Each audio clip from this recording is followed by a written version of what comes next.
Alright guys, Mike from Boyer Bows here. Turn the fan off for a second. Alright, I got the snake bow strung up with a braid at the brace height, which I just want to see how the tiller is after we put the sinew on, bent the bow the other way, all that sort of thing. So let's see how the tiller is now. It was pretty close before, but I'm having the tillering eye, squinty eye, can't tell what's going on in the situation. So maybe you guys can help me out a little here. Alright, here's the thing. The big curve is on top right now, the little curve is on the bottom. And let's take a look. I'll keep it a little lower. See if you guys can. Is that? Yeah, okay, so about there.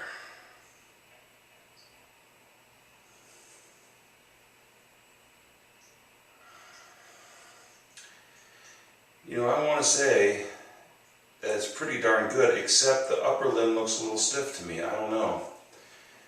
But here's where my eyes are getting all messed up. I'm going to flip it over. Now, if they're perfect, it should still look at the brace height. That freaks you out right now. See the big curve here and no curve here, but that's the curves, that's the snaky stuff messing with your head. So now I'm going to do it again. Now remember what I said was that in this case, I thought the upper limb was stiff. You see that? I think the upper limb might be a little less bendy. But you put it down, move my hand, from brace height it looks like the upper limb should be weaker. And then I flip it over, and now the upper limb looks weaker as opposed to stronger. It's messed up. Now the lower, see, every time I pull, the lower limb looks stronger, or excuse me, it doesn't matter if it's upside down or not, the lower limb is looking weaker to me. There. I flip it over. And there. They can't be weak both ways. One of them's weak or one of them's not, or maybe it's my draw, or maybe it's the crazy, twisty, curvy, goofy thing. So the thing now is, I think otherwise, I think that looks here. Let's just do it, no hold. I think that looks, you know, otherwise pretty good. Nice and curvy, no stiff spots, no hinges that I can see. Offhand, coming at you.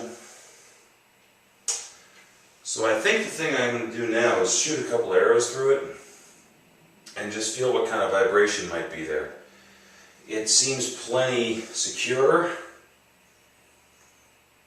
I'm not worried about it breaking on me, so I'm pretty sure this one's going to survive. I can now shoot some arrows, feel her out, see what's happening.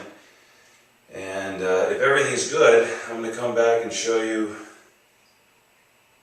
Well, you guys let me know. Should you want to see how I put snake skins on again? I already have a playlist on how to put a snake skin on a bow.